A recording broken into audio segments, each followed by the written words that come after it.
Jika harus mencontek, menconteklah dengan cara yang pintar dan konsisten. Terlalu banyak alasan untuk membenarkan pencontekan itu justru semakin membuka ketidakkonsistenan itu sendiri. Apakah kosakata ketaton ada di dalam Kamus Melayu Malaysia terbitan Dewan Bahasa dan Pustaka? Apakah contoh yang diberikan konsisten? Mari kita gas!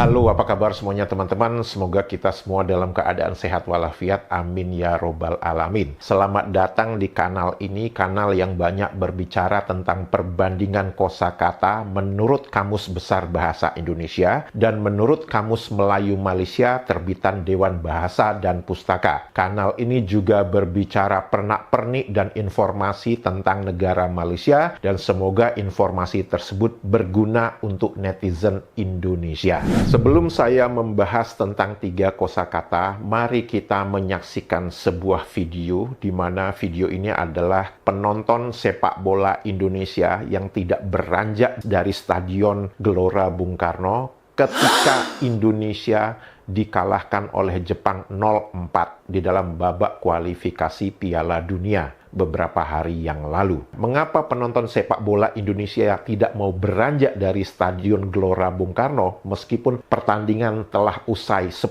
menit yang lalu? Mereka semua ingin menyanyikan lagu nasional Indonesia yang berjudul Tanah Air yang diciptakan oleh Ibu Sud. Mari kita melihat bersama-sama cuplikan video tersebut.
Apa perasaan teman-teman ketika lagu Tanah Air dilagukan oleh seluruh penonton yang ada di dalam Stadion Gelora Bung Karno tersebut? Anda bisa memberikan 1000 kekurangan tentang negara Indonesia. Memang ada negara yang tidak ada kekurangannya? Pasti ada. Namun, ketika Anda mendengarkan lagu Tanah Air itu dinyanyikan, dan Anda merinding, itu berarti patriotisme itu masih ada di dalam dada Anda. Dan Anda harus percaya, banyak negara tetangga yang iri dengan sikap patriotisme yang kita miliki itu. Dan mereka mencoba menghilangkan sifat patriotisme itu dari dada kita masing-masing. Sebagai warga negara Indonesia, tentu saya sangat berbahagia atas hasil yang dicapai oleh Timnas Indonesia tadi malam, di mana mereka berhasil mengalahkan kesebelasan Arab Saudi dengan skor 2-0. Dan itu membuat posisi Indonesia menjadi lebih baik di dalam grup ini. Semoga Timnas Indonesia tetap fokus untuk menjalani laga-laga mendatang dan mendapatkan hasil yang terbaik. Amin ya robbal alamin.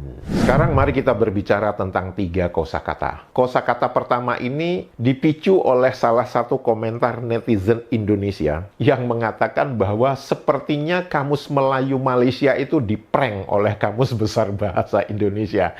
Jujur saya ketawa ketika membaca komentar netizen Indonesia ini. Namun, apa yang terjadi? Ketika saya membolak-balik Kamus Melayu Malaysia, kosakata itu adalah keron dan kerun. Teman-teman bisa melihat sendiri di dalam Kamus Melayu Malaysia, 2 kosakata itu adalah pinjaman bahasa Indonesia Belanda. Dan kalau teman-teman perhatikan, kron atau kroon ini mirip dengan kosakata bahasa Inggris, yaitu crown, artinya mahkota. Ketika saya membuka Kamus Besar Bahasa Indonesia, saya menemukan kosakata kron dan kroon. Dan di situ dua-duanya dituliskan mempunyai arti sebagai mahkota. Dua kosakata ini di dalam Kamus Besar Bahasa Indonesia itu dituliskan sebagai bahasa percakapan. Jadi bukan bahasa yang resmi, bukan bahasa yang baku. Karena di dalam bahasa yang resmi, dalam bahasa yang baku, kita mempunyai kosakata yang lebih bisa diterima oleh orang banyak, yaitu mahkota. Teman-teman pasti setuju semua bahwa definisi kosakata kron dan kroon di dalam Kamus Melayu Malaysia itu sama dengan definisi yang tertulis di dalam Kamus Besar Bahasa Indonesia. 100% sama. Ada yang tidak setuju dengan pernyataan saya? Silahkan dituliskan di kolom komentar kenapa Anda tidak setuju. Pertanyaan saya itu sederhana saja. Mengapa Kamus Melayu Malaysia masih meminjam dua kosakata, kron dan kroon, yaitu kosakata Indonesia Belanda, namun saya yakin kosakata kron dan kroon ini tidak dikenal, tidak digunakan secara luas di Malaysia. Kenapa? Di Malaysia kan sudah ada kosakata mahkota. Apakah tim penyusun Kamus Melayu Malaysia mengalami FOMO, fear of missing out, sehingga semua yang tertulis di Kamus Besar Bahasa Indonesia, walaupun itu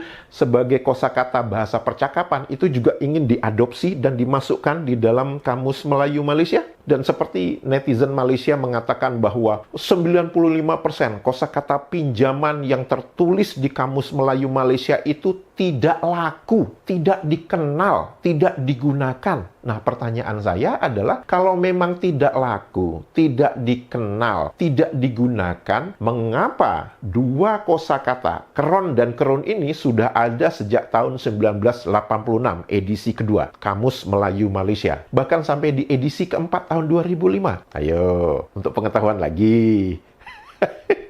Kosakata kedua adalah kesohor. Definisi kesohor menurut Kamus Besar Bahasa Indonesia adalah termasyur, terkenal, ternama. Dan di dalam Kamus Besar Bahasa Indonesia terdapat kosakata sohor dan itu langsung mempunyai sinonim yaitu kesohor yang definisinya sudah saya sebutkan sebelumnya. Kalau teman-teman perhatikan, di dalam Kamus Besar Bahasa Indonesia, kata sohor itu tidak berdiri sendiri. Selalu ada imbuhan. Apakah kesohor ataukah tersohor? Namun apa yang terjadi? Di Kamus Melayu Malaysia, di versi online teman-teman bisa melihat bahwa terdapat kosakata yang tertulis sohor kini. Yang dimaksud adalah itu ingin menyatakan ini yang viral saat ini. Apakah ada kosakata kesohor di dalam Kamus Melayu Malaysia? Ada, dan di situ tertulis termasyur. Kemudian ada kosakata sohor, ya. Kosakata sohor itu langsung dituliskan sebagai kesohor. Polanya sama dengan apa yang tertulis di Kamus Besar Bahasa Indonesia, di mana kosakata sohor itu langsung mempunyai sinonim sebagai kesohor. Artinya termasyur, terkenal. Teman-teman pasti setuju semua bahwa kosakata kesohor menurut Kamus Melayu Malaysia itu sama, 100% sama dengan definisi kesohor di dalam Kamus Besar Bahasa Indonesia. Anda setuju? Kalau tidak setuju, silahkan tulis di kolom komentar. Ada yang menarik lagi teman-teman. Kalau teman-teman perhatikan, di dalam Kamus Melayu Malaysia, kosakata kesohor itu adalah pinjaman bahasa Jakarta. Nah, ada kosakata sohor itu sendiri di dalam Kamus Melayu Malaysia dan itu tertulis kosakata natif. Artinya kosakata yang asli. Teman-teman bisa melihat sendiri bahwa kosakata sohor itu mempunyai sinonim sebagai kesohor yang artinya termasyur, terkenal atau ternama. Jadi sekarang pertanyaan saya, natifnya itu natif yang mana nih? Kalau kesohor itu bahasa Jakarta, tapi sohor itu natif, tetapi di sohor itu sendiri sinonimnya adalah kesohor. Natifnya natif siapa ini? Natif Jakarta atau natif bahasa Melayu Malaysia? Kosakata ketiga adalah ketaton. Ketaton menurut Kamus Besar Bahasa Indonesia adalah terluka, kena cedera. Seperti biasa, apakah ada kosakata ketaton di dalam Kamus Melayu Malaysia? Tentu saja ada. Ini sekali lagi membuktikan bahwa tim penyusun Kamus Melayu Malaysia itu memang FOMO dengan apa yang ada tertulis di dalam Kamus Besar Bahasa Indonesia. Apa definisi ketaton di dalam Kamus Melayu Malaysia? Definisinya adalah luka tercedera. Dan teman-teman bisa melihat bahwa kosakata ketaton itu adalah pinjaman bahasa Jawa. Apa contoh yang diberikan di dalam Kamus Melayu Malaysia untuk kosakata ketaton ini? Dituliskan seperti banting ketaton. Banting. Ini maksudnya banting yang ada di Selangor, yang ada di Malaysia itu. Ada satu nama daerah namanya Banting, dan di sana memang banyak orang Jawa. Atau Anda mengatakan banting itu adalah dibanting. Ya, orang dibanting, ngerti kan? Dibanting gitu kan. Banting yang mana satu ini maksudnya? Ini kita bicara tentang yang katanya kamus ini menjadi sumber rujukan utama bahasa Melayu di seantero Asia Tenggara loh ya. Kok malah membuat bingung kayak gini? Gini deh mas, saya beritahu ya. Kalau mau menyontek itu, nyonteklah dengan benar dan konsisten. Apa sih salahnya untuk menuliskan contoh penggunaan kosakata ketaton ini dengan seperti dia mengamuk dengan hebatnya seperti banteng ketaton. Saya tahu Anda menuliskan banting disebabkan dua alasan. Pertama, Anda tidak ingin pengucapan kosakatanya itu sama dengan pengucapan kosakata menurut Kamus Besar Bahasa Indonesia. Sudah, ngaku aja, nggak usah malu-malu. Kemudian yang alasan kedua itu disebabkan pengucapan huruf E menurut Kamus Besar Bahasa Indonesia itu diucapkan I oleh rakyat Malaysia. Oleh sebab itu, kosakata banteng menurut Kamus Besar Bahasa Indonesia menjadi banting di dalam Kamus Melayu Malaysia. Saya yakin orang Indonesia bisa membedakan apa itu banteng dan apa itu banting. Apakah rakyat Malaysia bisa membedakan banting yang ini dengan banting yang itu? Tuh kan, ini nih akibatnya karena mencontek sebuah kosakata tapi tidak dengan cara yang benar dan tidak konsisten, akhirnya membuat multitafsir untuk kosakata yang sama. Sudah, ngaku aja. Banyak netizen Malaysia yang bingung dengan maksud banting ini sendiri. Ngaku aja, udah jangan malu-malu, ngaku aja udah. Masih ingat ketika saya berbicara tentang kosakata candi, yang dimana kosakata candi itu ditafsirkan di dalam Kamus Melayu Malaysia sebagai suka bercanda? Pola ini sama dengan apa yang kita bicarakan tentang banteng dan banting ini, yaitu membuat definisi tersendiri karena tidak ingin sama dengan bahasa Indonesia, tapi akhirnya bingung sendiri.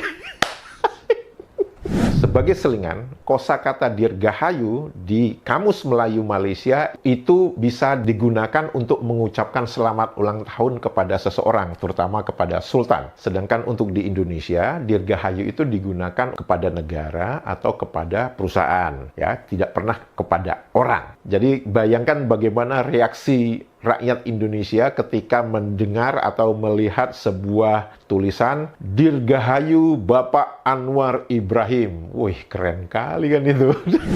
Jika video ini bermanfaat, jangan lupa jempolnya dan jangan lupa komentarnya. Sehat walafiat selalu. Dadah.